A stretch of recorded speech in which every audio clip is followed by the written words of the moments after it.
Seharusnya kau ikuti nasihat mereka. Keras kepala, apa akibatnya? Lihat ini, sampai jadi jelek gini masih pernah penting. Kau sih terlalu menuruti gelora jiwa mudamu yang menggebu-gebu dan kurang timbangan. Penuh gairah memang, tapi tak logis. Coba kalau imajinasimu dulu tak ngawang-ngawang, tak akan sesulit sekarang keadaanku.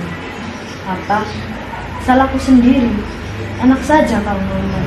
Kamu kan yang pemilik semua ini, sok romantis, sok beda dari yang lain.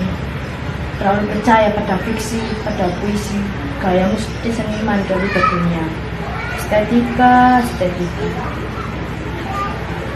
Kamu sangka semua ini bisa membuatmu meraih apa yang kamu impikan. Coba kalau kau dulu bersikap patuh seperti teman-teman sekelasmu. Berpikir, tindak, bagaimana anak-anak yang waras pikirannya. Sekolah dengan baik, hidup tertib, menggembleng diri supaya menguasai keahlian di bidang yang lebih bernilai guna dan bisa diandalkan untuk mendapat pekerjaan yang layak. Kamu malah edan-edanan dengan fiksi, puisi, seni. Alah, inilah hasilnya. Kadang setiap malam demi menumpahkan segala ide, imajinasi, gitaran-gitaran lembut dari palung jiwa terdalam. Semua yang tak bisa dienyahkan lagi, membayang-bayangi jiwamu sepanjang hayat, mengilhami, menginspirasi, membentuk watak, karakter, keseimbangan. Alah, seperti anak-anak perempuan di kampung ini, saya juga tak tahu cerita istimewa apa yang pernah saya miliki dan bisa saya banggakan. Selain cerita yang lumrah dan tak akan mengalami siapapun. Tapi sejak guru bahasa Indonesia kami menunjukkan sebuah puisi yang sangat indah. Saya merasa seperti ada yang dituangkan di dalam kepala dan dada saya, membuat semuanya terasa berbeda. Saya seperti dibimbing oleh kekuatan dari dalam diri saya, dan tidak bisa saya jelaskan. Saya tidak pernah membenci pelajaran-pelajaran yang lain, tapi saya jadi cinta banget dengan puisi, novel-novel hebat dari pengarang-pengarang di negeri ini maupun pengarang dunia. Musik, drama, lukisan, tari, semua keindahan dalam karya senimannya tak bisa saya kagumi.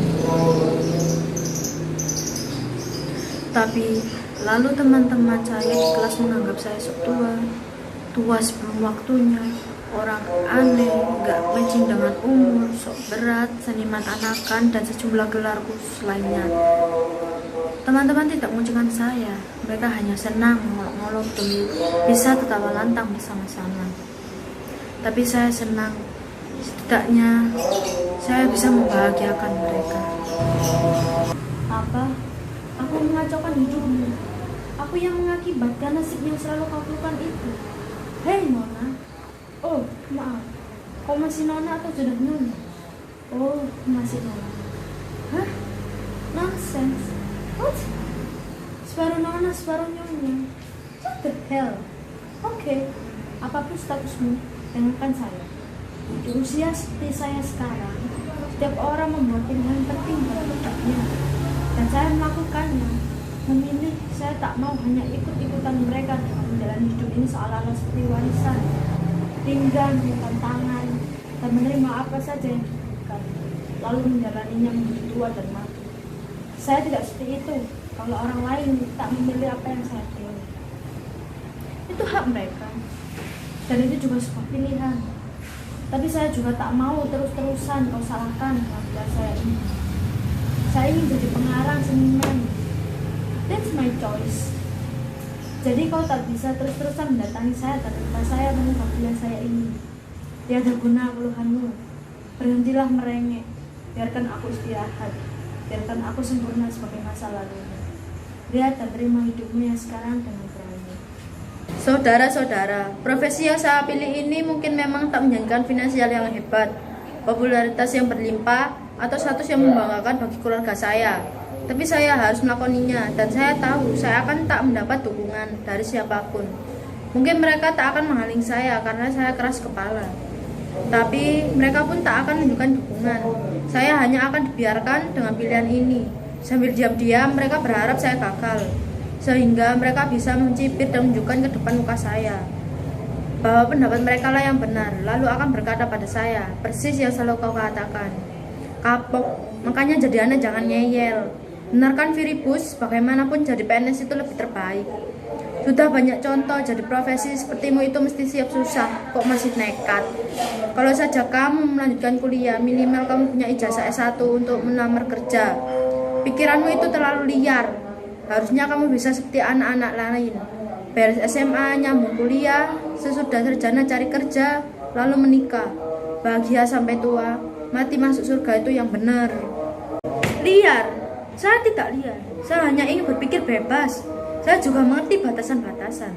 Saya cuma ingin memilih sendiri hidup yang akan saya jalani, menjelmakan apa yang telah mengilhami dan menggunakan jiwa saya.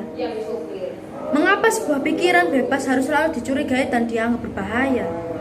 Mengapa seorang anak SMA dianggap tak patut punya pandangan yang melampaui usianya? Apakah seorang perempuan seusia saya akan jadi sinting hanya karena menggemari puisi? Sastra, apakah cita-cita yang dianggap benar harus selalu sesuai dengan standar hidup orang banyak, seperti PNS, polisi, tentara, pegawai bank, merintis bisnis? Di luar profesi-profesi yang dianggap menjanjikan itu, orang akan dianggap gagal atau keliru. Apakah menjadi seorang anak remaja sama artinya memenuhi kepalamu dengan tempat nongkrong yang asik? Gonta-ganti status FB supaya up to date setiap hari. Sedangkan PDKT dengan siapa? Berapa kali sudah ganti pacar atau masih jomblo? Saya tidak membenci semua itu. Saya hanya tidak rela kalau hanya itu isi patok kepala saya. Saya hanya ingin melihat dan menjalani hidup saya dengan cara berbeda. Barangkali kalian juga mulai berpikir bahwa kata-kata saya ini, kalimat yang saya ucapkan ini bukan berasal dari alam pikiran seorang anak SMA. Atau barangkali juga ada yang mulai berkata dalam benaknya, bahasanya terlalu tinggi untuk remaja. Atau ini sih cuma naskah drama, aslinya nggak begitu. Tidak, ini memang saya. Semua ini keluar dari benak seorang remaja. Beri kami kalimat-kalimat yang kuat, yang bisa menggendor jiwa kami. Beri kami bahasa yang punya kedalaman dan tempa untuk berusaha supaya mencernanya. Maka kami akan berbeda. Maka Anda tak perlu lagi menganggap aneh kalau ada seorang remaja seperti saya. Di antara pokok-pokok Kladartis, jalan terpecah dua. Sebagai pengembara, aku tak bisa mengambil keduanya. Maaf jika aku terpaku lama memandangnya. Kupandang begitu rupa salah satunya. Sampai pada semak-semak di ujung sana, pandangi juga jalan yang satu lagi. Sepertinya lebih menarik hati. Rubutannya rapi seperti gampang dilalui bagi yang sudah pernah melewati. Mungkin sama saja rasanya dengan nyatanya. Pada pagi hari, kedua jalan itu terlihat murni. Tak ada jejak-jejak kaki.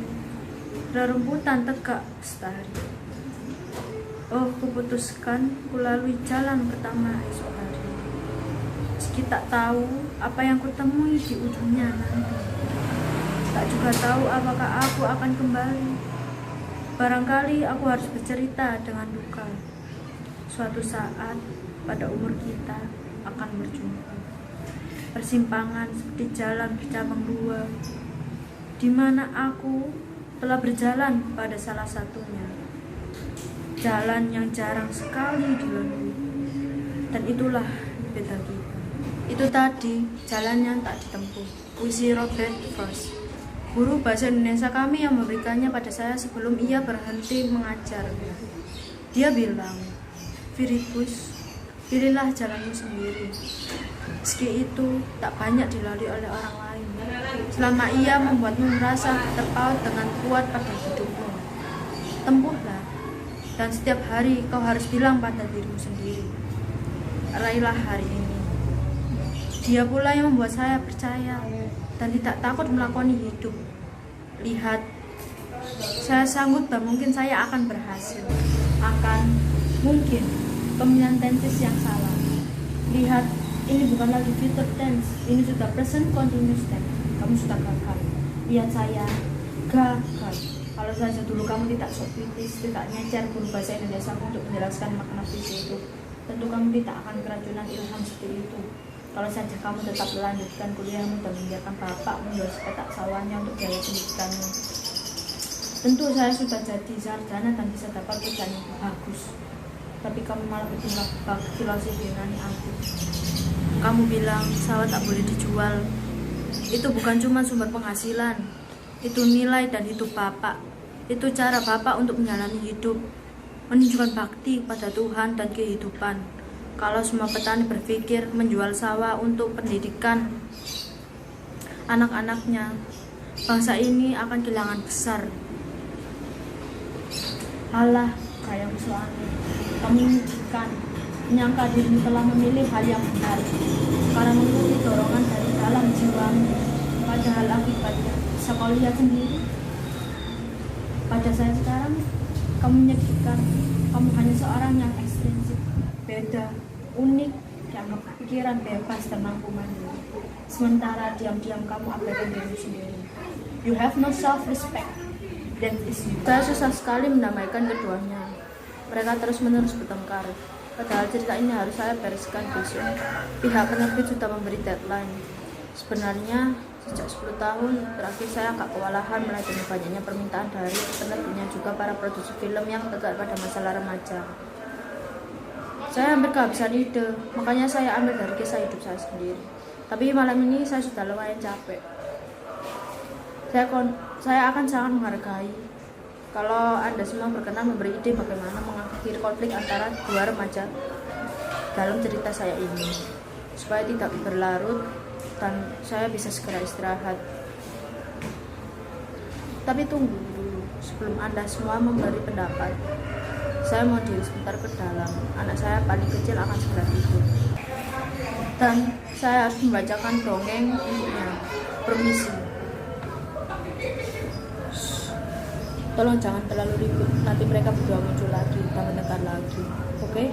Permisi.